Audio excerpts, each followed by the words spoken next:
Hello. Hello. I am here. I am recording.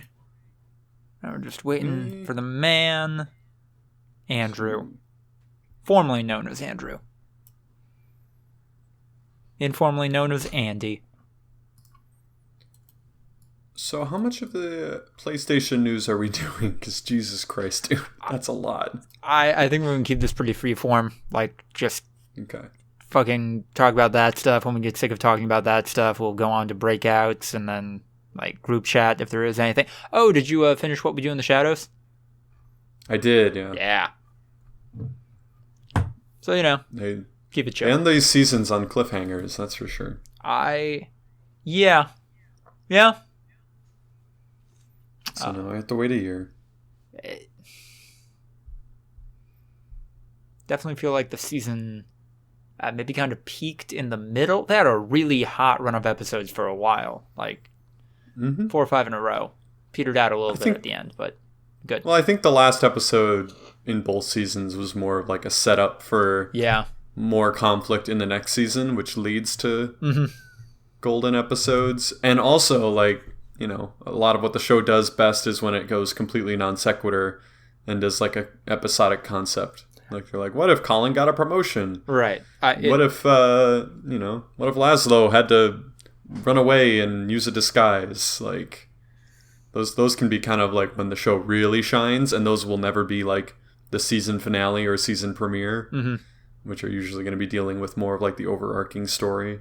The world building, world exploration episodes, I think, are definitely the best ones. Like, yeah, how does Colin Robinson work? What if he just got super powerful? Or what if Laszlo just stopped being a vampire? And it leads to the payoffs in the big eepisodes, like when Colin is like, he's pointing out like the big names in the energy vampire community, and it's just like Helen and it's just like normal people, and meanwhile like the regular vampire celebrities are like, you know, Grabnar the Terrible, and he looks like a demon and stuff, like, and he's just like, oh, it's Helen, guys, don't embarrass me, Helen's here, guys, Helen's here, oh shit, oh my god, is that Tom Smith? Jeez. Yeah. Exactly. So those I like the episode with the like multicultural werewolf gang of dipshits. And I like it because it's the 3rd episode, and that's as far as I've gotten. No. Baron's Night Out. It's the promised land. Oh, I really feel like it's when it's going to click. And we have plenty of clicking to do now that Voluntary Viewing is back with episode 99. Took some time off. Now we're here. We are better than ever. And happy birthday, Ryan. Yay. Ooh. Happy day after birthday. I sent you $10 for your birthday. What a nice gift of you guys to give me the quickest poker win of all time. In about an hour flat. It was very nice of you guys. I can't help but feel like the kid being treated with kid gloves, and just like, oh yeah, good on you, Ryan. You did really great back there. Yeah, we all just, you know, met up beforehand on Skype call, and we're like, hey guys, we know it's Ryan's birthday today, and so we wanted to finally give him a win. So he's been really struggling. Like, let's make some bad decisions out there, guys. And yeah, I will say it definitely was a little cheapened when Michael had the whole bonfire reveal. A little bit. And I was like, okay, so he was just playing it fast. He was. I was like, Jesus, Michael is playing it real hard. So I was just like, okay, this is gonna be really easy. I just set a trap, and then I'm gonna steal a lot of money. And then Michael revealed why he was playing so fast and hard. And I'm like, oh, okay. Like, I gotta get out of here, guys. I guess it's a little cheapened, but oh well. So. And I was drunk. Yeah. Okay. Excuses. Right? Also, before we get into everything else, I feel like we should definitely address Atlanta. Yeah. Go for it. Like, I don't know. Like, it felt like I mean, and also, like, we're definitely a part of it being, you know, a group of people that is now going back to their quote-unquote regularly scheduled programming with this podcast, and I feel like we should not allow it to do that. There was a fatal shooting in the city of Atlanta of Rayshard Brooks, and there was a full video of it, clear evidence of police using lethal force when it wasn't necessary. And big protests and riots in Atlanta, and Wendy's burned down. Seems to always be the Wendy's, because I think people don't care about Wendy's, right? It's like the Target of restaurants. It's just like, who cares? Yeah, it doesn't matter. Think, and I know most major chains do this, but I think owners of Wendy's they're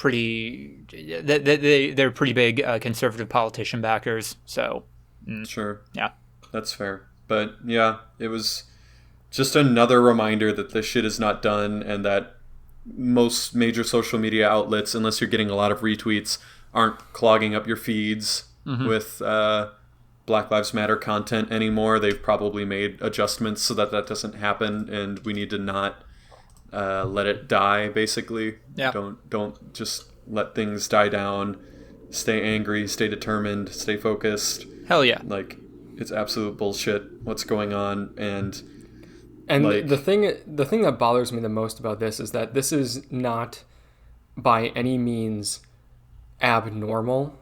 What happened with Rayshard Brooks in Atlanta. Like, this is your run-of-the-mill average everyday police killing a guy that did not need to die, shooting him in the back, and like preceded by like what was apparently like over a half hour long like good conversation, because the little bit of context, he like had fallen asleep in his car in the parking lot of what was it, a Wendy's? I believe so. Yeah, it was a Wendy's. It was that Wendy's that burned down. Okay, so that's why they burned that Wendy's down. But he had fallen asleep in his car in the parking lot. Someone called the police. They showed up, and apparently things were just kind of fine. They're like, "Well, we're going to arrest you now." And he's like, "No."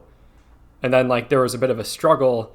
And then everyone's like, "Oh, he resisted. He resisted arrest. He deserves to die." Exactly. It's a death sentence. That is what I've been seeing. It's, well, if you resist the police, you will die. Like that is just a normal thing. Yeah. Like, if you resist the police, you will die. And the people saying that are the same people that are just like, "You're making us live in our homes. Like, you maniacs." And then meanwhile, we'll just do exactly what the police say, and you won't die, maybe. But you still might. Maybe. still solid chance.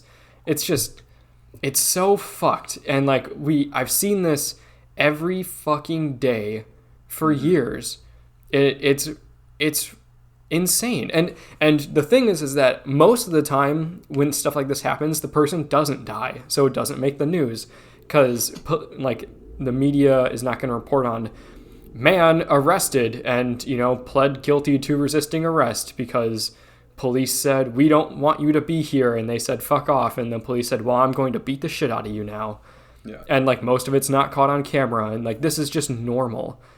Like that's just what police do. Like, if you do not do exactly what I say, I can and will make the rest of your life shit. Mm-hmm. Oh, it's a total power trip. And I feel like, because Erica Shields stepped down, the Atlanta police chief, she was very public with like, she's one of the good ones. Like, she's kneeling with protesters and she's out there talking to people. It just shows that it's completely irrelevant. Yeah. Like, all of that grandstanding matters absolutely zero in the grand scheme of things. Like, every time you retweet a video of cops and protesters hugging, it's irrelevant because literally sometimes as soon as an hour later, they're tear gassing and pepper spraying and shooting with rubber pellets. It's and then just a goddamn even a day later, killing people like who are innocent of anything, any wrongdoing at all. He wasn't even like, his crime was resisting arrest for a crime that was nothing. Mm-hmm. Like George Floyd, accused of forging a $20 check, like one of the pettiest of crimes. This crime was literally nothing. He was sitting there, dude. Like, it's just insane. It's a real thing, and amid all of this, like, there's just other stuff going on, and yeah, just keep the donations coming, keep the protests coming. They're just as big as they ever were. They're just not quite as big on social media as they were, probably as a result of tweaked algorithms, which is great. You gotta love when social media companies do that. It's super shady. Yeah. We will definitely link Act Blue again in the description of this episode, so please check that out. Please support if you can.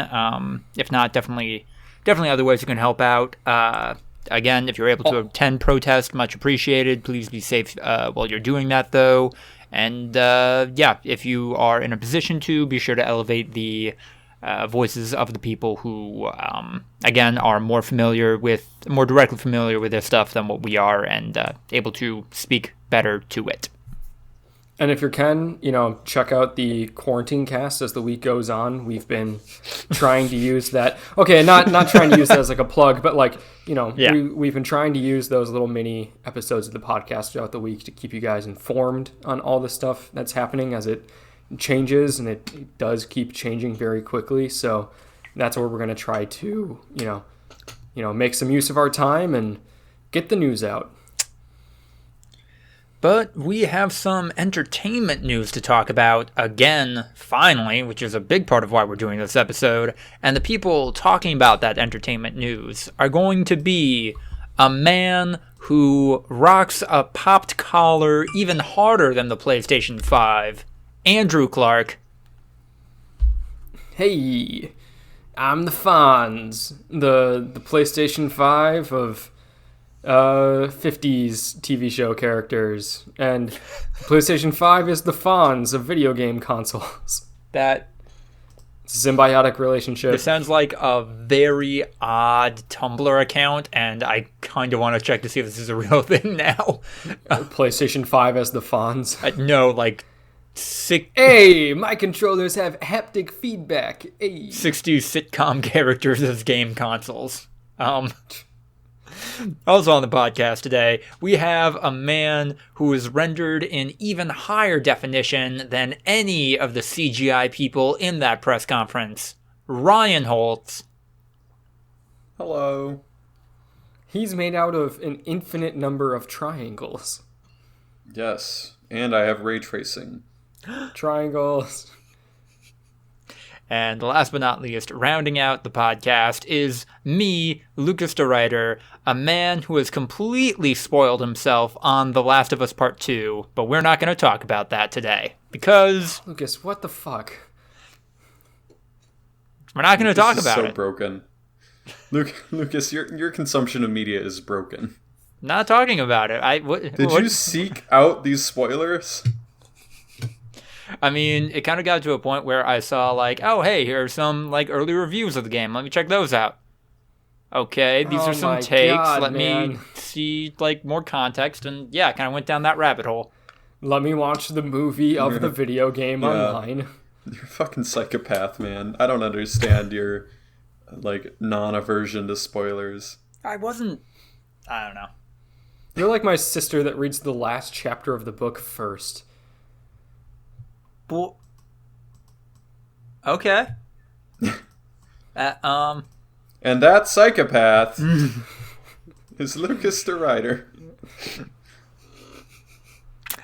Yeah, so the PlayStation 5 kind of reveal event. I don't know, the branding was a little odd on this one. That happened this week, and yeah, let's just start by talking about the stuff that, like, we have a big opinion on.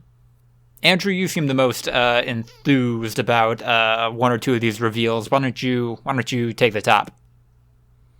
All right. Do we want to do this kind of in order of, like, most hyped, or do we want to do this in the order that you wrote down in the planning document, or kind of the order that it was revealed during the press conference? Most hyped, I think, would be the best way to do conversation. We're going to start with the most hyped? I think so. And then go down?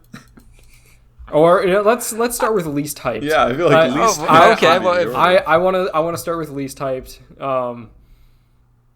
Is that also like the first thing that they mentioned in the press conference? No, that was least hyped. Yeah, the GTA 5. Okay, well, let's just get into it.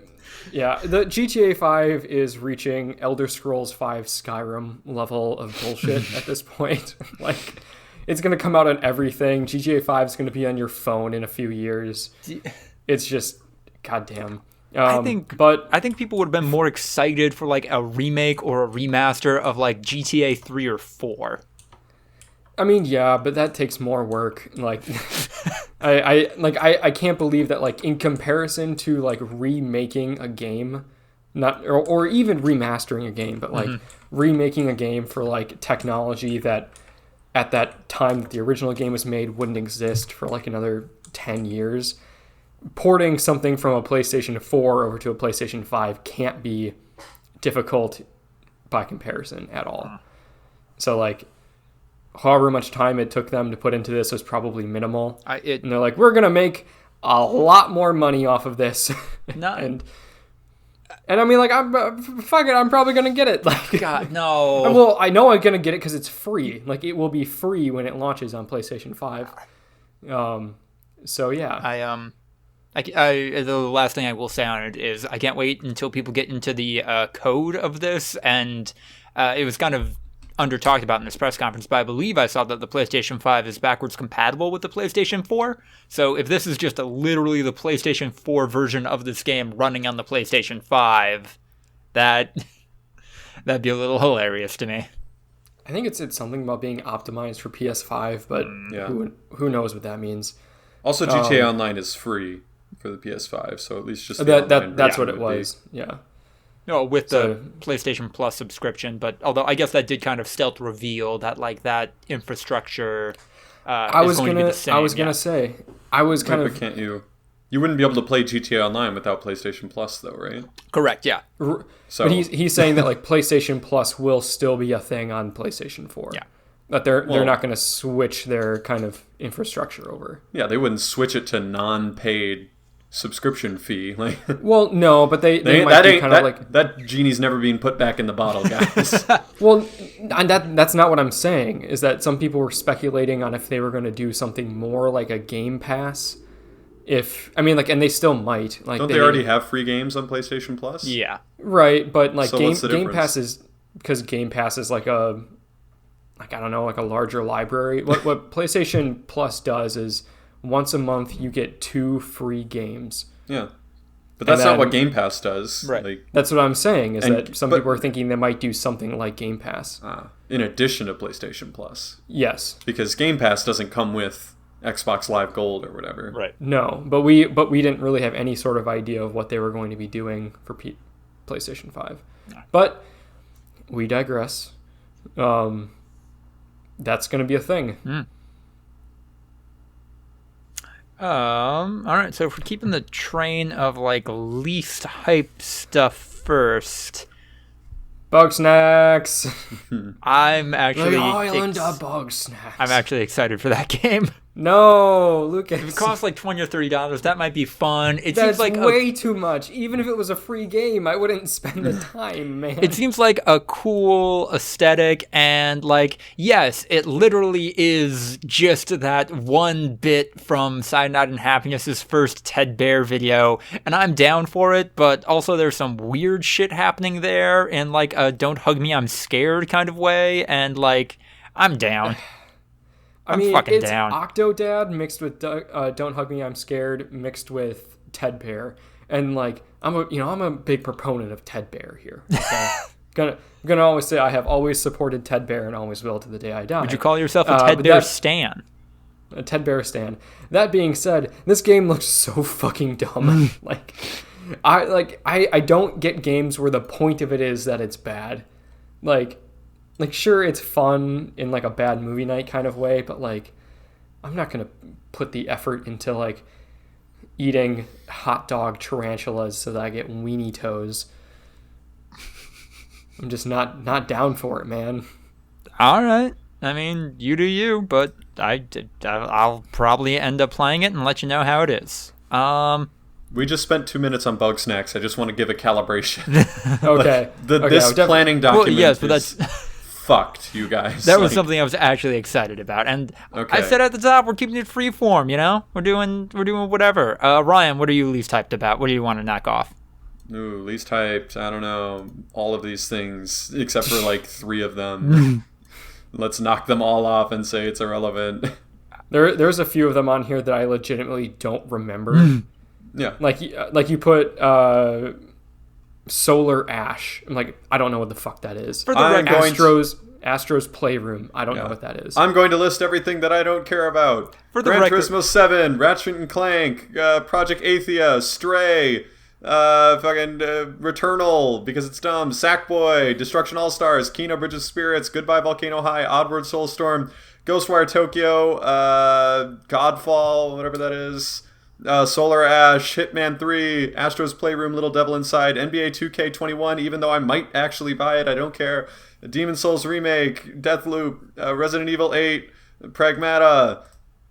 That's it. That's the things I don't care about. For the record, this is why every other thing except for 2 things. I was going to say that's like 24 out of the 27. This is why I wanted to start with the things we were actually enthused about and then just kind of give stray thoughts on the stuff we maybe had a take on, and that's it, because fucking whatever. I just wanted to list everything that I don't care about so that we don't spend too much time on all of this. Fine.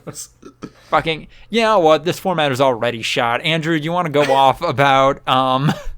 You want to go off about Horizon 2 Dawn or Resident Evil Village 8-age? Yes, 8-age. I do. And I will say that I actually am kind of hyped on Deathloop. I didn't play Dishonored, but I thought Deathloop looked like fucking fun. But like not in the that I cared too much about it. Deathloop is... Oh, sorry, just quick thought on that. Deathloop looks cool to me. Like, that was a really fun aesthetic, like the groovy 60s, but also, like, Inception shit happening kind of thing. And, yeah, it will definitely depend on the price point, but I'd be down to play that. Yeah, Ryan, how do you not care about this? It's basically Inception. It's the same. I feel like you guys are chauvinist pigs right now because I'm reading the entry for Returnal and it says, looks like Live, Die, Repeat, but with an astronaut lady, kind of belittling the concept. But then Deathloop, it's so unique and interesting. Like, first so off, cool. I did not write this planning document. Okay, whoever did. Wow. First of all, I dragged Returnal because it is called Returnal. Yeah, but you dragged it because it looks like Live, Die, Repeat, but with an astronaut lady. The dragging wasn't Returnal. The dragging was the concept, which is the exact same fucking concept as Deathloop. But because Deathloop is a dude and, like, stylized, like, apparently Deathloop is cool and Returnal is lame. They're both lame. Fuck off. I actually thought Returnal looked kind of stylized and looked kind of cool. Like it looks almost like Control, the PS4 game that came out like a year or so ago. You know, some mind-bendy shit going on there. I thought it looked like fun, but like the trailer just didn't sell me on it. Fair. The games are way too far up their own ass. Like, Live, Die, Repeat / Edge of Tomorrow was literally like, what if we took the whole concept of a video game that, like, you have saves and lives so that you can get better at what you're doing slowly over time. And this game is like, and make it into a movie. What if we took the concept of a video game and made it a video game? Like, it's up its own ass. That's so dumb. Like, whatever. And I'm sure, there's going to be minor differences with every loop. Whoa! Like, fucking crazy town, dude. Are you kidding me? Like, dumb. Sounds like Ryan had a bad birthday. No, sounds like I saw this and most of the video games I was like, dumb. Who cares? And then some of them I was like, hi! All right, Lucas, you're not allowed to be excited about anything anymore. I know. I'm dead inside. Yeah. But Andrew, anyway, let's just move on to film. Andrew, what's going on with Horizon Forbidden West? All right. Well, there's a controversy. Oh boy. Not really a controversy, but like leading up to this game, like no, it hadn't been like officially announced, but like everyone knew this is what they were working on. People were kind of thinking like, what are they going to name this game? Yeah. Because the original game is Horizon: Zero Dawn, and so like, is it going to be like Horizon 2? Zero Dawn, Horizon Zero Dawn 2, Horizon 1 Dawn. And so the game is, I believe, Horizon 2: Forbidden West. Some people have referred to it as just Horizon Zero Dawn 2. Some people have called it Horizon Forbidden West. Some people have called it Horizon Zero Dawn 2 Forbidden West. I think it is Horizon 2: Forbidden West. I thought it was just Horizon: Forbidden West. Me Am too. I wrong? I think there's like a 2 Roman numeral underneath Horizon. I believe so. Let's find Horizon Forbidden West. Andrew, I don't know if you ever played the DLC for Horizon. Lord knows I did. Played. Okay, you I did. did, yeah. Could you give us a ballpark of like what the storyline or the setup for this game might be? The second one? Yeah. So, I mean, without like, not that I'm worried about spoilers because I know you guys won't play the game, but like, just like, I don't want to get too deep into what the story was. It seems like because of some shit that was happening in the first game, basically you realize as the story goes on that the world had ended thousands of years ago, and humanity knew it was going to end because of some shit going on, and they basically built bunkers underground that they weren't going to survive. They know that. They basically had like huge robotic facilities that would terraform the earth and make it livable again over like thousands of years. And then there would be like embryos and cloning facilities run by robots that would then slowly repopulate the earth. And then kind of the idea that those robots terraforming the earth, if they fucked up, they would kill everything all over again and start from scratch until they finally got it right and made the world habitable for people. But the people got out there before they were supposed to, basically, built civilizations over hundreds of years, and then the robots were like, this isn't really working, and then try to like break it all down again. Okay. And then so you as Aloy have to stop that. And there's some other shit going on, and I would imagine that this is something along those lines, because at the end of the game you kind of realize that there were more pieces going on than what you kind of thought. So I think this is just like another instance of that.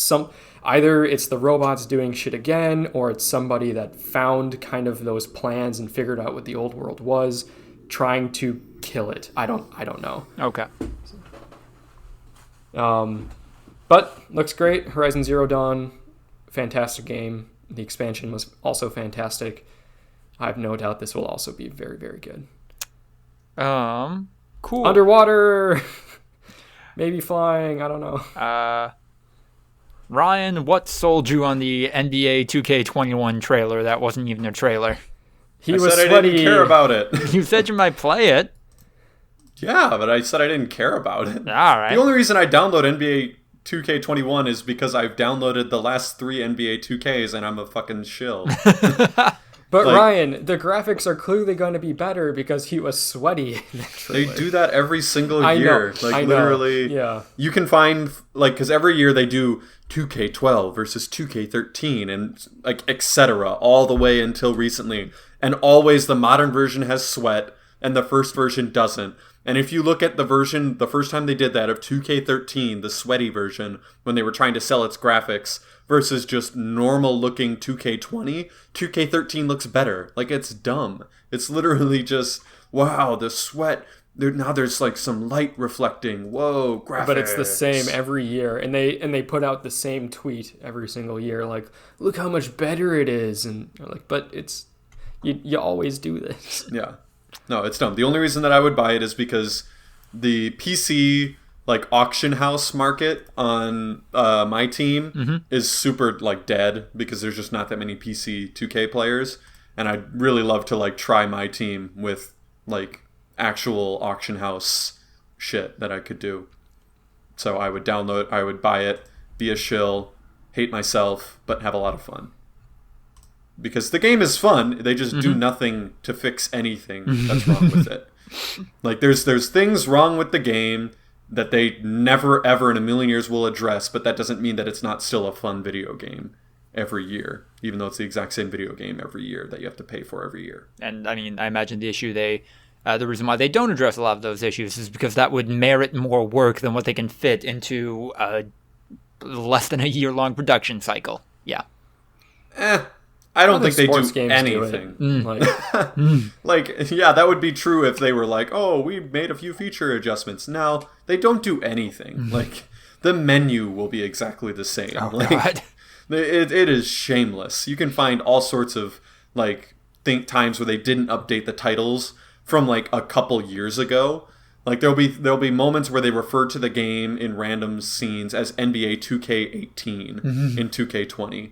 Like, it literally, like, they've copy and pasted it and missed the copy and paste multiple years in a row. Oh, like, God. No, they don't put any effort in whatsoever, but that does not mean that it's not fun. They can't even do a Control F. No, definitely not. That's too much effort. I will say something that definitely stood out to me in the press conference. I'm kind of thinking about getting the Demon Souls remake remaster. I feel like I'm getting in the mood to play a video game, and like before the Soulsborne games got up their own ass, like they're definitely video games. And like, what does that mean though? Like, these video games are the most video. That's Lawrence's topic. Video games are real gamers. Motherfucker. Okay. Ain't no cash shit in here. You can be excited about this, Lucas. Keep going. I'm sorry. No, it's fine. And yeah, actually, a part of me thought like, hey, maybe I should go finally beat Bloodborne. I might have to restart, but like have a good time with that. Definitely gonna go play this game about a plague that's forcing people to mutate into monsters, and they're distancing from each. Nope, can't go back to that right now. So, looking forward to Demon Souls. Yeah. That's all I got.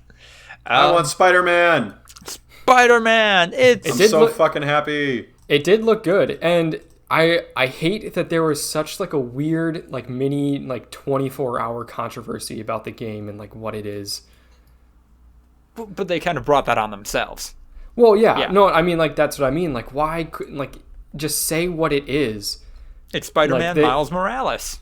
Yeah, but then they're like, hey, you know, like people are calling this a sequel, but like it's actually an expansion of the original game that's been like remastered for the PS5, and people are like, what? Is like the original game being put on PlayStation 5 and this is like DLC? And then later they're like, no, why would you think that? This is its own standalone full-length game. It's like, oh, well, okay, that's what we all thought. So that's what we said, and then you like corrected us. No, it's expanding on the original game by being a new, like, full-price $60 game, but it's also going to be smaller than the original game. Like, what's confusing about this? Yeah, not great messaging, but, hell yeah, looking forward to this. God, I imagine they're just furiously rewriting a lot of the cop shit to make sure the stuff that was in the first game isn't quite as heavy-handed in this one. But yeah, it's cool. It was the one game, honestly, of the entire generation that I was like, fuck, I really wish that I had a PS4. Literally the only one that I missed having a PlayStation. And like maybe Horizon Zero Dawn, but definitely not nearly as excited as Spider-Man.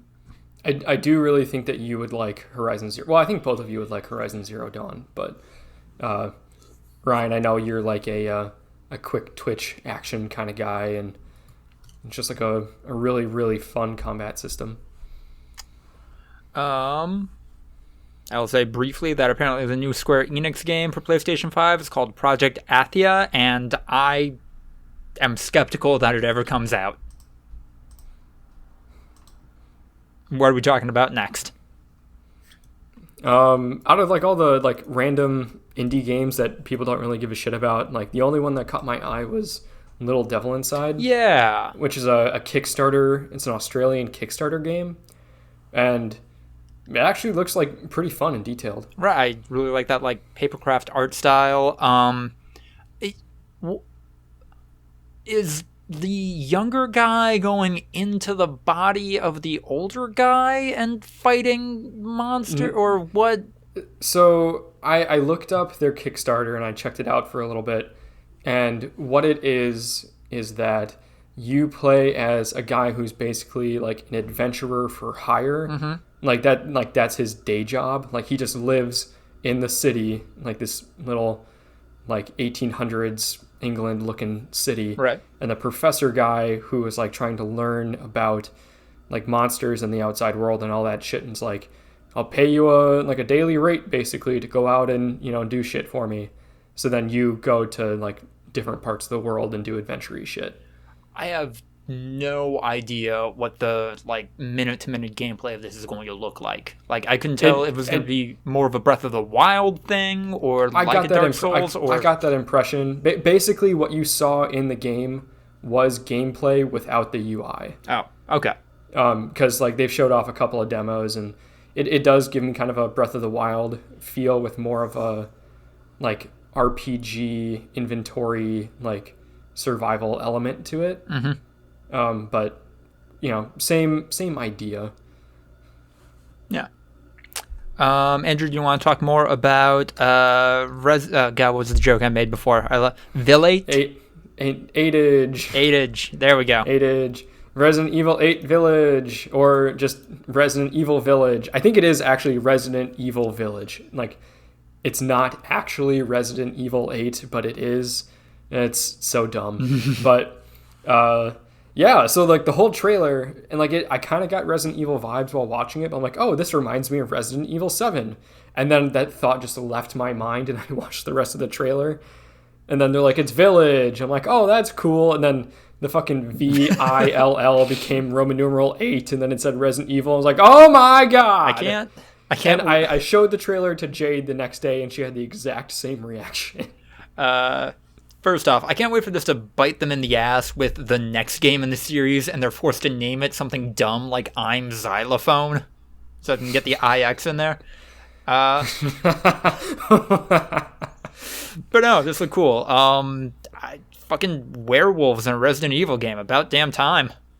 And I'm sure they're going to do some dumb Resident Evil shit. They're like, they're werewolves, but they're caused by allergies. Because, like, in Resident Evil 7, it's like mind control caused by mold. And there was some other shit like zombies caused by viruses, but like nanotechnology. It's I don't know. It's dumb. Resident Evil is a consistently dumb series that like had a couple of good games at the beginning, and then like a really long hiatus of, you know, games that were just dog shit and racist. And racist. And then Resident Evil 7 came out, and it was like really, really good. And then they're like, let's just stick with that. So this is basically just the sequel to Resident Evil 7. Cool. Ryan, any other hot takes on any other games in here? Nope. Fair. I have no idea what Pragmata is. Coming out 2022, actually, I saw, not 2020 like I originally had in there, but got some weird, like, Death Stranding meets Bioshock vibes. That's probably going to be neat.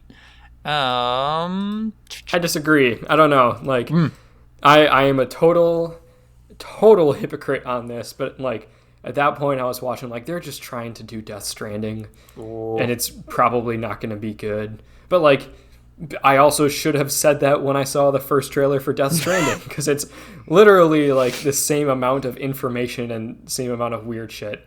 So I am a hypocrite. Fair. I accept that. And then Ghostwire Tokyo, the game that people got kind of hyped about from, I think it was the Game Awards last year.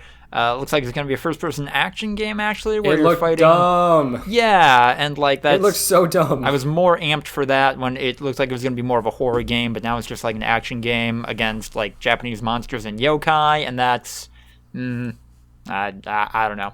I don't think I'm down for that. Andrew, you have any hot takes on anything else? The PS5 is fucking huge. Yeah, absolute unit. Have you guys seen the like size comparison of like PS5s next to like the Xbox One and PS4 and all that kind of shit? You sent it to us. Yeah, oh, did I? Yeah, oh, I did. Oh shit! I totally forgot about that. Yeah, it's a big fucking boy. Chungus. And it's not like super wide like the Xbox Series X is, but like goddamn. Do they know? Damn boy, he thick. He boy. a thick boy. Do they know that it looks like a vagina? It does not look like a vagina. Lucas. Come on. Welcome back to the 6th grade podcast, where we say the word vagina and giggle. I guess my only other hot takes coming out of this is that Destruction All-Stars looks like a pretty fun battle royale game that could be huge. Was it the Twisted Metal games that were like the big PlayStation 1, PlayStation 2 car fighting games? Yeah. I'm getting like millennial version of that from this, and that could be great. And I also think that the Sackboy game that's like a 3D platformer is just why are you doing that after Super Mario Odyssey? Like, if you're not gonna be better than that, what's the fucking point? But yeah, I think that's all I have to say about any of these. Andrew, anything on here you want to take a lap at before we move on? How much do you think this is going to cost? Like real talk here, because the Xbox also does not have a release date or a price. People do not know how much these things are going to cost or when they're going to come out. When do you think it'll come out, and how much is it going to cost? It's going to come out before Christmas, probably right around Black Friday. Digital only $4.99, disc version $5.99. Mark my words. I could see that coming. I'm going to give a conditional answer, though, and say that if Sony announces a price before Microsoft, this is going to cost $50 more than the Series X. But if the opposite is true, where Sony announces a price after Microsoft, then it will cost $50 less than the Series X. That is a bold prediction. I think the discless version is going to be like $50 cheaper. Oh. Yeah, I think and you think 100? I think 50. Yeah, what $4.99 and then $5.99. Yeah. What do you think, Lucas? What's going to be the price difference? Yeah, I'm leaning towards 100, like Ryan said, only because I think that's what it was with the disc-less Xbox One that came out a while ago. Yeah. Yeah, You do have to redesign basically the entire internal hardware when you insert a disk drive. So yeah, I imagine it'll be significantly cheaper for them. We talked about this before, but like I still maintain that there's no way that all those accessories they listed come with it. I think there will probably be like a bundle where you get like the whole enchilada, but it'll be like $200 more. I wonder if my PS3 wireless headset will work with the PS5. Skip 2 generations. Is it on Bluetooth? Yeah. I can't see why not then. Well, I mean, it's like because it's 15 years old. There's a USB dongle that you plug in, and then it gives you like surround sound when it's plugged into a PlayStation. Like it's the official licensed PS3 wireless over-ear headset. So it was literally like designed. This will give you perfect surround sound if plugged into a PlayStation system. Do you think it'll connect to things besides PlayStation? Like, could I just buy those headsets and walk around listening to Spotify on my phone? Or are they going to be like, no, it can only connect to a Sony device? I think it'll be the same thing, right? Yeah. Like it'll give you just stereo working as normal headphones with every other device. But with PlayStation, it'll give you like 5.1 3D audio. Yeah, it'll give you 5.1 surround or whatever else. Like it'll be better with PlayStation, but you could use it for anything. Okay. Definitely an optimized situation, yeah. Cool. Assuming we have no other hot takes or info coming out of this, we got through that faster than I anticipated. So yeah, do we want to do a little bit more news, guys? Well, the news is that I'm going to be figuring out how to knock down a wall to fit the PlayStation 5 in my apartment. So.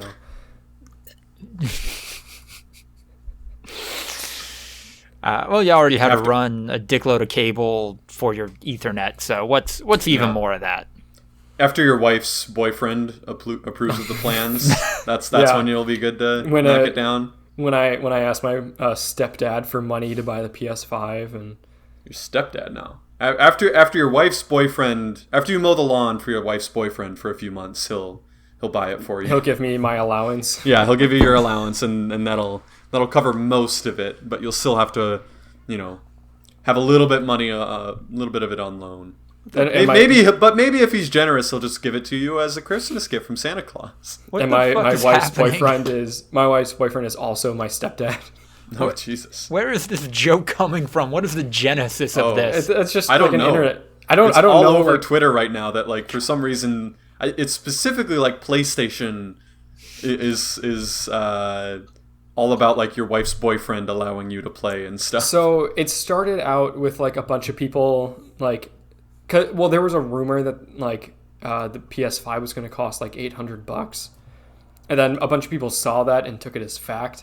And then we're like, how the fuck am I going to afford this $800? And then people started coming up with these weird scenarios where they're like, Sugar Mama was like buying them. Yeah. Their PlayStation 5. There'd be screenshots of them setting their Tinder age range from 48 to 100 or something. And so like it became like a running joke that kept evolving of like basically all these betas are going to get people to buy the PS5 for them.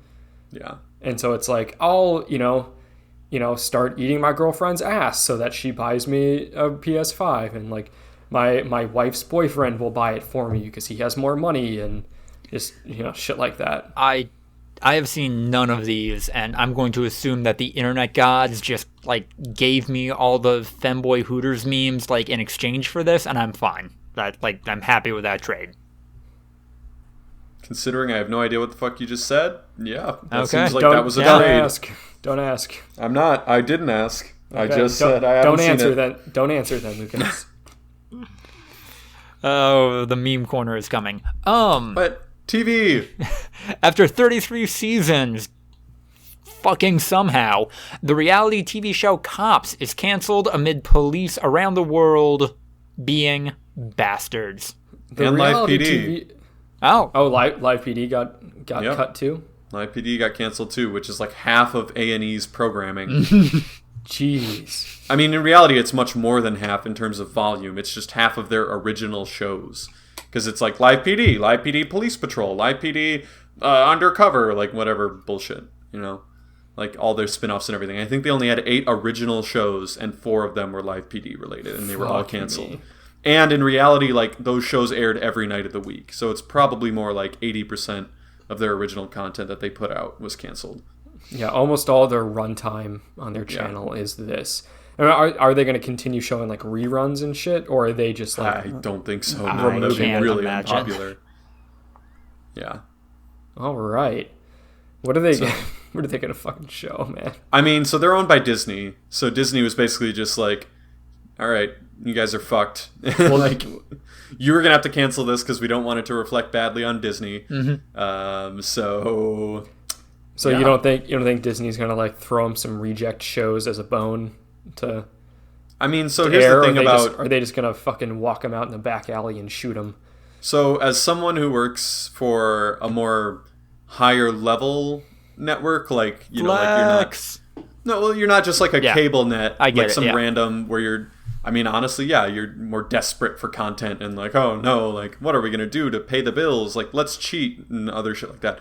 Fun fact, sometimes cable networks on purpose will list the incorrect show airing at a time so that more people will click on their channel on the TV guide and then watch some other random bullshit. Like, so that they can get more viewers. Like, they do some real weird, shady shit to get viewership up. It is insane. But yeah, they also have like this weird indignancy for taking cast-offs. Like, a lot of the times, the only time that they'll take a cast-off from another network is if, like, they're forced to by their parent company. Like, if they're just like, hey, we'll offer you this show that didn't really work on this net, but maybe it'll work there. They're like, yeah, fuck you. Like, we don't want your leftovers. We don't want your sloppy seconds. And it's like, I'm going to show live PD for the next 13 hours.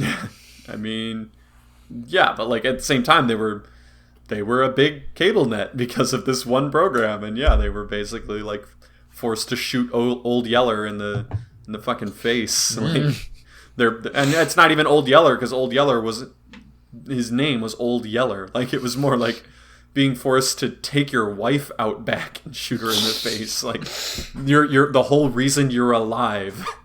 forced to do that. So yeah, like, Cops was just another show on the Paramount Network. Like, it was long past its prime, and its cancellation was more of just like, yeah, fuck it. Like, we don't need this time controversy. to take that out to pasture. Yeah. Yeah, but Live PD was like, nah, that is what our network has become, and pow, right in the kisser. Who's ready for the Brooklyn Nine-Nine cast to suddenly be working at a post office next season? It is weird, especially because I feel like those shows almost do more damage than some of the procedurals of just like, it's so wacky. Like, look at Hitchcock and Scully. They can't even function as humans. It's like, they both have guns. That hits too close to home. Fuck. All right, moving into film. The one I put in there isn't really relevant anymore, but I guess the Sonic movie is getting a sequel. Take it away, Brown Redberry.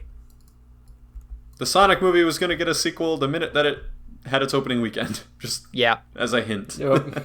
It was officially announced, but it was already known the minute it opened the way it did. Ooh, do you think James Marsden's character is still going to be a cop in that? Yeah. Oh, boo. Sadly, because this isn't going to come out for like a year and a half, and let's be honest, probably will have lost momentum by that time. A year and a half is going to be a weird time in America. Did I ever tell you guys that the original Sonic movie, I think, subtly shits on Mario? Yeah, isn't that like Sonic's whole thing? Also, there's a blue hedgehog that Andrew's character is in this Google Doc, I just realized. Oh, really? I can never see like my own little avatar. Anonymous hedgehog that's blue, yeah. Hey, that's me. I'm Sonic. I have to go quickly. I have to eat dogs. I think that might be Sanic, actually. That's Sanic. What's going on with the next decade-defining cinema event? Well, as the podcast resident Chris Nolan expert, I wanted to inform you guys that Tenet has had its release date pushed back 2 weeks to the end of July 31st to be exact. So, which is basically what I was saying of Warner Brothers just whipping their dick out because Disney has already moved. I can't remember what movie it was, but there was another movie planning to release on July 31st that Disney had to get the fuck out of there. And yeah, it was Warner Brothers being like, hey, we get to fuck with Disney for once. Like, they're the ones that always do this to us. Like, let's push back a little bit. And then they're also releasing, are doing a 10th anniversary release of Inception, July 17th. So Warner Brothers is literally like, fuck everybody. Oh, so they didn't move it back because they thought that movie theaters were still going to be closed. They just fucking decided to do it for the hell of it. They decided to dad dick another movie sequel. Yeah, like, watch this 10-year-old movie perform better than everything. It will. Else. Yeah. Like an Inception re-release is absolutely going to be popular because that is the ideal way to watch Inception is in a movie theater. So yeah. I'm actually really excited about that because I never saw Inception in theaters. I saw it like as soon as it came out. I bought the DVD. But yeah. I never got to see The Dark Knight in theaters, so watching that 10th anniversary re-release was really worth it to me. Oh. So, yeah, I'm excited for Inception. Cool. I guess moving into the other category, Daniel Radcliffe made a really good statement announcing J.K. Rowling's belittlement of trans people. Yeah. Good on him. And Emma Watson, I believe, did too. I think really the entire main cast. Yeah, and I mean, like, considering those people kind of in some weird way owe their entire careers to her, that was really, I don't know, heartwarming to see. Yep. Also, we didn't bring it up, but it was, man, what day was it? It's pretty sad, but 2 black trans women were killed. Yep. I believe in New York, and that highlighted again, like, this weird cross-section of, intersectionality and everything like that going on during the peak of the Black Lives Matter movement and also Pride Month, and just keep everyone in your mind and look out for the fucking little guy, man. Fuck yeah. Like, it's not fair. So, the world's staunchest critic of the meme corner has 2 memes. Wait, quick, where's my phone? I gotta pull up Twitter and look at memes. So these aren't like, I feel like these are the types of memes that we should go for with the meme corner. Like, things that are being memed as like the verb, not the meme viral craze. Like, yes, internet happenings that have been blown up and memed. I feel like that's a good direction where we can talk about it and have discussions. I don't know if either of you have seen this video of Critical beating XQC in chess. I watched this in the 3 minutes leading up to the podcast, leading up to our recording. Critical Moist, by the way, is the full name, and that is very... No. Okay, anyway, yes. His name is actually Moist Critical, but his name is Critical. That's like his name on YouTube. And his name on YouTube is also Penguin Zero, as like a meme. He's a very weird personality. I followed him for literally like 10 years at this point. It's very strange that he's still like around and doing weird shit. Is he a professional chess player, or is he just neither of them are technically professional chess players. Critical is a literal memer. Like, he makes reaction videos on YouTube. Oh god. And like streams random video games. That's his career. And he recently made a video just kind of shitting on the chess community and calling it toxic and dumb. And particularly called out a chess streamer who has risen to notoriety named XQC. And he's like a personality streamer. Oh, God. Like, there's like people like Magnus Carlsen, like undoubtedly the most famous chess player of modern times, arguably ever, do stream chess. So you can watch like the best actually stream chess. Yeah. But XQC is like a personality chess streamer. Like, he's nowhere near the level of like a professional chess player. That being said, he is good at the game. You know, like, he's streamer level at the game. Like, there's pro Call of Duty players, and then there's, streamer Call of Duty players. And usually the streamers are good, but they're more there for like personality and interaction with fans and stuff. That's XQC. So he was calling out XQC for not even being that good at chess. And what happened was Critical trained with a grandmaster for a while who picked up on a habit that XQC had to open with the Scotch opening, and was like, well, here's how you counter it to put yourself in a position of strength. And then Critical actually posted a full 7-minute breakdown and talked about like their session the day before the chess match, where he was told like, you could get a scholar's checkmate here. And for those of you who don't know, that is like the quickest checkmate in all of chess. I believe it's in 4 moves. It's literally like a meme chess move that if you're good at chess at all, like, you can counter it pretty easily. So he was like, oh, queen to e5, like that, or queen to e3, that's actually not an ideal move, but there's a chance that you could scholar mate him if he decides to take your knight here. And he was like, okay, well, I'll do that. And like, the minute he moved his queen, XQC immediately took his knight, and like then Critical won. Like, it was literally a straight up checkmate in 4 moves. And the best part is the video from the chess.com live stream. And it's Alexandra, who's like a pro chess commentator, and then what's his name? Hakiru. He's like he's an actual grandmaster, like on the level of Magnus Carlsen. Yeah, Hikaru Nakamura is the other one.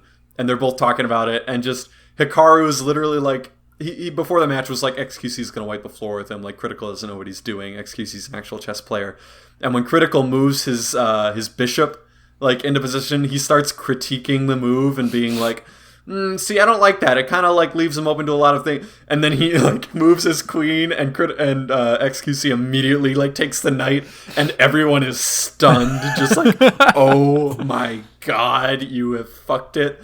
And Critical's like pumping his fists in the air, like, oh my god, dancing. I did it, I beat him. Like, it's amazing. He takes it, checkmates. Like, XQC looks stunned. Like, they're just like, I think Alexander's like, not like this, like literally doing the Matrix theme. Critical starts running around the room, and then chess.com makes the mistake of turning on Critical's audio. What is it? My cock is throbbing right now. Yeah. Is the exact quote. He's like, Christ. Yeah, he's like, Daniel, whatever the Grandmaster is a fucking prophet. Like, he's literally, because he's just a reaction video dude. Like, he's not a chess personality, so he's literally just fucking memeing on the entire chess community by scholar checking like someone who's actually somewhat well known in the chess community. So it was fucking golden. Hell yeah. And then it made me laugh. And I guess Trump walked down a ramp poorly earlier today. I think it was yesterday. Yesterday. Yeah, at the West Point graduation. Yeah. Yeah. He did it like a fucking 2-year-old, taking it one step like 2 feet on one step. Like, 1, 2, 1, 2, 1, 2, like very slowly. And then at the end, he kind of like started pumping his arms for the last 2 steps, even though he wasn't moving any faster. And then he tweeted, I think today, like defending himself and being like, the ramp was very steep and also slippery.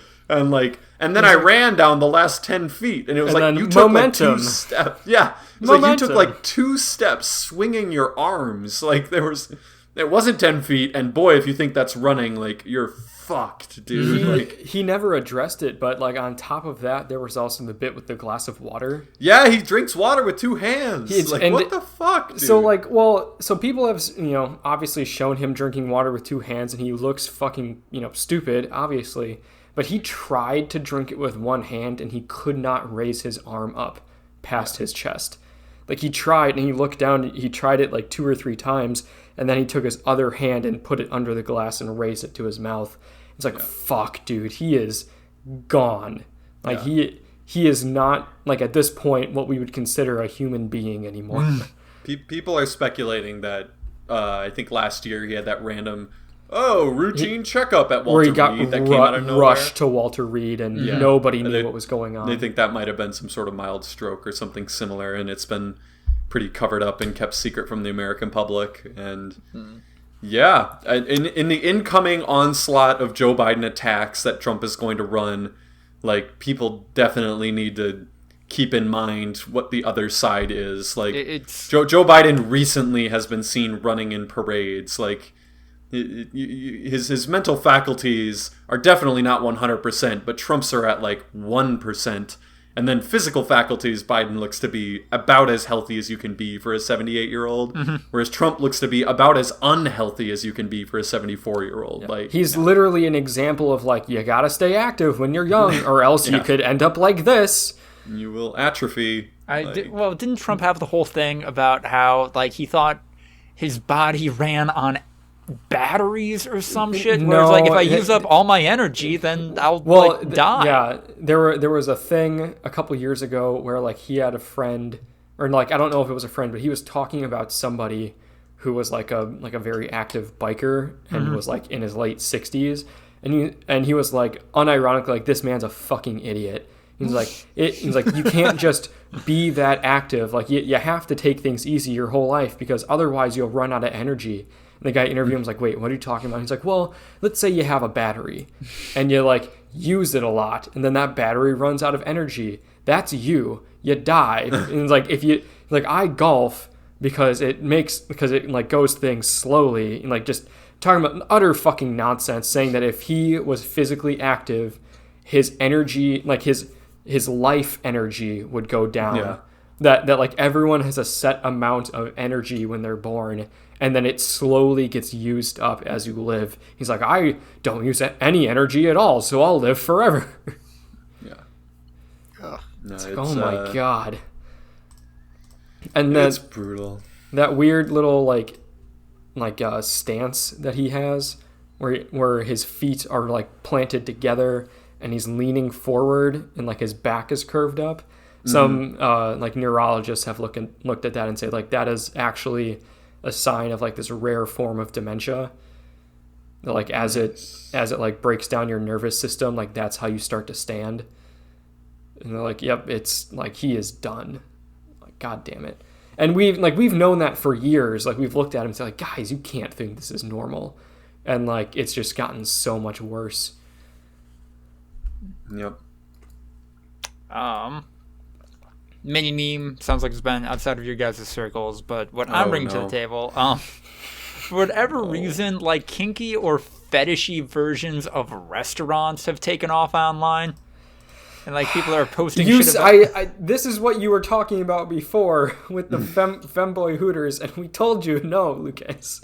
We told you no. I'm like, it's gonna be 30 seconds, not even more than that. So then, like some of the popular ones to emerge out of that are Tomboy Outback Steakhouse, MILF Denny's, and then my personal favorite, Femme Domino's.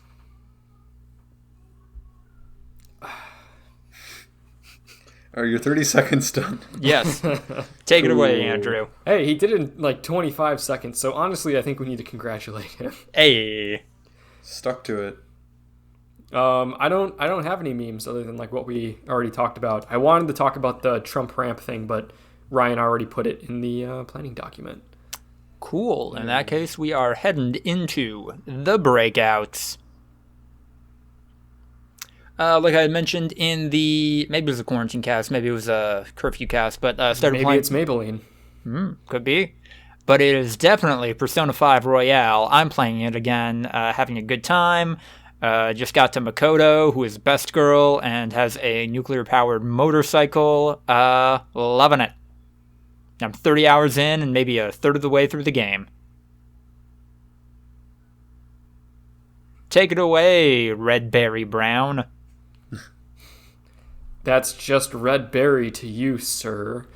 So Shitberry. Dingleberry. No. There you go. No. That one might stick, actually, Andrew. I'm sorry. No. It won't. I won't let it. So, like I mentioned before, when we're talking about, PlayStation Plus and shit like that, they give you 2 free games a month. And this month was Battlefront 2 and COD World War II. 2 games that came out like 2 years ago. And one of which has completely fallen off the face of the earth, COD, because that's just what Call of Duty does year to year. And the other one, Battlefront 2, which was notoriously absolutely shit on when it first came out because it was just a huge piece of shit cash grab and was not fun, and tried to bleed their players dry and like made you pay to literally be good at the game. They got rid of all that shit, kind of had a Destiny 2 little moment there. Right. Had a resurgence, and it is a lot of fun. Ryan, I know you don't care because you weren't a fan of Star Wars growing up, but I was a huge little Star Wars nerd as a kid, and this, like we've said the phrase before, like it feels like smashing your action figures together as a little kid. This literally feels like that for me. I'm like, oh my god, it's that dude, that dude that they made specifically so that they could make a toy out of, but now it's in a video game, and I love it, and it's a lot of fun. And I also said, like, there's got to be skill-based matchmaking, because when I first booted that game up, I was a literal god for like the first 5 matches I played. Top of the leaderboard every single game, just wiping fools across the floor without having any idea how to play the game. And then it's like, oh, you must be good at this. Let's put you in an actual lobby. I'm like, no, I'm bad now. But it's a lot of fun. And then I fucked around with some COD zombies for a little bit too. I'm basically just using these games to get me through the next couple of days until The Last of Us 2 comes in the mail. Which I won't be able to talk about. Well, I mean, I ordered it on Amazon. Dude. What? I want to own a physical copy of my games. It's just something so poetic about you. It's like snail mailing the game. We live in the year 2020. I pre-ordered the game online at, like 1,000 years ago. Did you do you remember if you paid extra to get it day one? No, that's not a thing anymore. Oh God, not on Amazon Prime. Good luck ducking spoilers, man. I've been doing it so far, but with people like you out there, I might not be able to. I just think it'll be unavoidable once like everybody has their hands on it. I'm pissed because I want to talk about this game, but I'm out of respect for Ryan, not you, Lucas, because you don't like the game for some reason. I'm not going to be able to. Like, I'm not going to be able to talk to you, Lucas, because you're not playing the game. I'm not going to talk to Ryan about it because he's probably not going to be able to play it for a while. And I don't really have that many friends that like The Last of Us. So I will just exist in my own little world. At least with, like, The Witcher, I could talk about it on the podcast, even if you guys didn't really want to listen. But I won't be able to do that for this. So that's going to be weird. I mean, the problem with me is that, like, a lot of the value in Last of Us for me is the story. Well, yeah. Like, I remember when I played it back through, I was like, not as much. Like, it's all about, for me, like, oh, fuck, I'm really invested in this. Like, they've done a fantastic job of, like, building up these characters and everything like that. And, yeah, if it gets spoiled for me, it literally will be like, do I even buy the game at this point? Like... And see, like, I respect what Naughty Dog does with, like, their games and their gameplay and that kind of stuff, but at the same time, I acknowledge it's not really anything flashy or new. It just works well. But, like, their storytelling and their characters and all that kind of stuff is what makes the game, like, such a tier above. And so, like, if this was, roles reversed and Ryan's like, I got The Last of Us 2, and then, like, started talking about where he was in the story, I would literally drive to California and kill him. I won't do that. I don't know, man. I feel like Andrew, you and I will end up on a duo cast at some point in the future, and then no, because then, like, I don't know, like, what if somebody, like, clicks on it and listens, and then they hear a spoiler? Like, I'm not going to do that. You don't think we would label the dick out of that, saying spoilers for The Last of Us Part 2? It's the principle of the matter. Okay, by that virtue, what if you are talking about it with somebody who's interested in it, and then, like, somebody nearby overhears you, and then it's spoiled for them? But that's why I'm not going to talk about it. But you said you... I don't fucking get this. Alright, whatever. Ryan, what are you checking out? I made an alt account for Warzone, and already have deleted it. Oh, really? God. Yeah. I'm sorry, that, man. I tried my best last night. I mean, I played after you were gone, too. Like, it's just... Man. Like, Did you just go on a spree? It made it worse. I was maybe if I get an alt account, I'll get, like, a grace period of, like, new account players, and I'll be able to actually have fun with the game again. But no, like, literally, I won the first game with 12 kills, playing against, like, clearly a bunch of new people. Like, I couldn't be stopped. Mm-hmm. And then just got bitch slapped, like, constantly, dude. Like, literally nonstop, 6 matches in a row. I played with you two, and we did, like, all right, but in the end, we would always get bitch slapped. Yeah. And then I think I won one more game because I had been bitch slapped hard enough that, like, it wrapped back around, and they were like, oh, all right, let's put him back in a normal lobby. So I, again, did really well and won the game. And then I got bitch slapped again for, like, 6 more games, like, harder than ever. And I was like, all right, like, I'm done, dude. Like, I guess I'll go back to my main account where I have, like, the battle pass, and I can at least level up shit and, like, already have all my guns and classes set up. Like, there's literally apparently no reason to ever use an alt account on Warzone because it's actually going to exacerbate the problem. Man, I am sorry that garbage matchmaking is ruining this game for you. It really is. Like, I don't think I'm ever going to be able to play this game again without, like, people. Yeah. I feel like for me, yeah, I'm a big fan of, like, solo gaming. Like, when I love playing with people, but I also love playing by myself. Like, I'm good with either or, but it's fucking impossible. Like, it is beating your head against a brick wall. I don't want to play this game for 8 hours a day and play FPS aim trainers like 4 hours a day for the rest of it in order to like ascend to that level. Like it's never going to be in the cards for me. So like fuck, man, just mix everyone up. Why is that so hard? It doesn't make sense. I don't even care if I get bitch slapped. I just don't want it to be every single match with every single gunfight that I get into. I if it happens every once in a while after I'm able to kill some people and like mix around and get into a really even gunfight where, you know, it was really tough fought but I won, or really tough fought but I lost, like, and then eventually run into a team that is clearly outclassing me, that's fine. That felt like my PUBG experience. And then sometimes you don't run into the team that outclasses you and you win. Like, why is it the way that it is? It's so fucking frustrating. So, yeah, no, I don't know if I'll be playing much Warzone unless like other people are playing it now. It's such a good game, man, but boy, did they really fuck up the matchmaking. Like, I would have never guessed in a million years that I would be so negative on that game when it first came out, because, man, it was literally tailor-made for me. Like, frustrating, man. You want to fire up Blops on the PS3 and work out some Hell frustration? Yeah!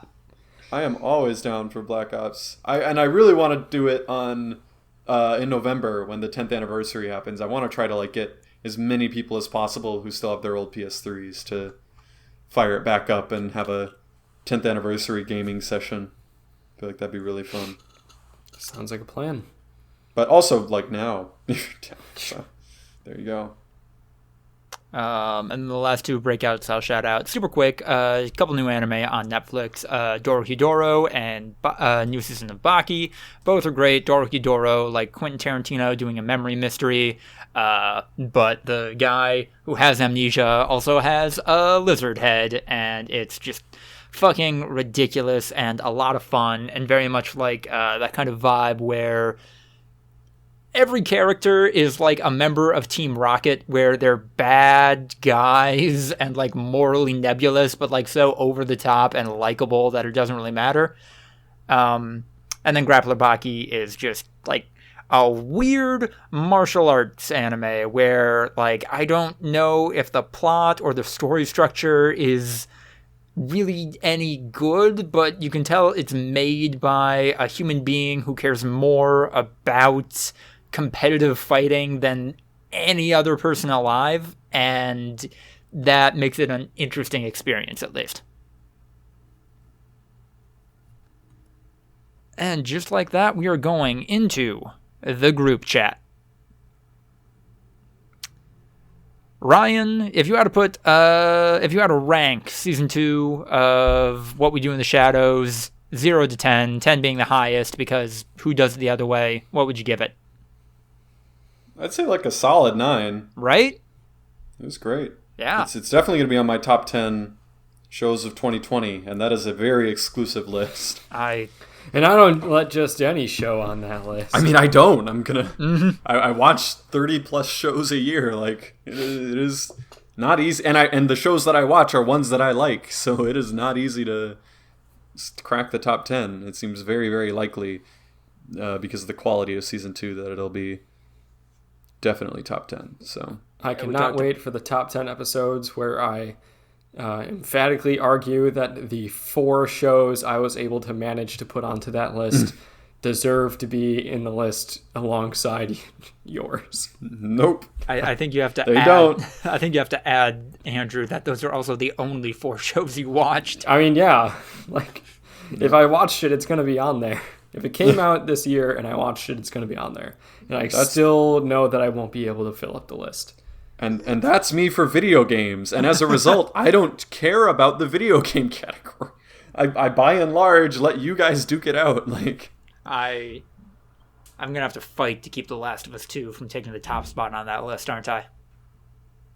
Well, I'm probably not gonna play it by then. yeah. I mean, maybe. It depends on when the PS5 comes out. And if I'm able to get hands on it, because it seems like there's not going to be much of a pre-order system. Mm-hmm. So if I can't get my hands on a PS5 quick enough and, it doesn't drop until literally Black Friday, like, I don't know, man. Yeah. It might be tough for me to play it before the end of the year. Now, whether or not I just put it on there anyway. Because he knows. Because I know that it'll be... I doubt I'll be able to put it at number 1, but I mean, I have not played that many video games released in 2020 already, so it's probably not going to be many games as it stands. Fair. I also really liked What We Do in the Shadows, Season 2. Ending was... we talked about it at the top of the show, but solid, definitely game-changing, and I really can't wait for Season 3. Yeah. Anything else happening that we can all talk about? I don't think so. All right, then that will take us to the wind down. Thank you so much for listening to the 99th episode of Voluntary Viewing, recorded on June 14th, 2020. Got the big one double bagel coming up next time we do this, which, fucking at the rate we're going, who the hell knows when that'll come out, but maybe next week, hopefully next week.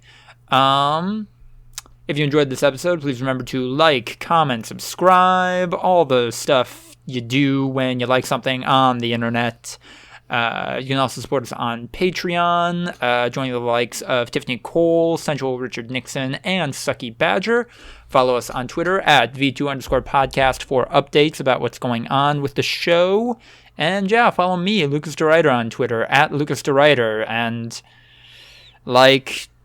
I don't know, maybe dig into my likes and uncover some stuff there, but probably not, because I'm pretty good about not being horny on me and on the internet. How are we ending this? Oh, also, again, Act Blue donation link down below. Support if you can, please.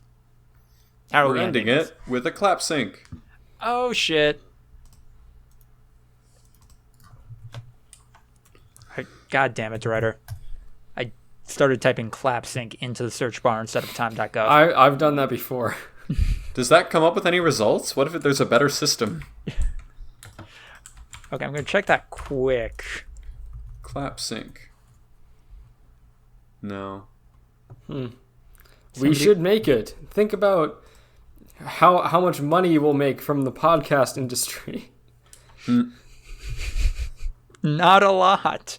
Not because it won't be popular, because that's the industry. Oh god, mine froze just as I was about to do it. Damn it. Okay, 51, 2, 3. Yep. Let's do it at 59. Lucas, you've gone too far the other way. Now you're just being contrarian and not picking round number. What do you want from me? I just want to be a good friend and podcast host. What do I do? Shorten the intro and outro music by 50%. Andrew, whatever the opposite of a size queen is, you are that. It's too long.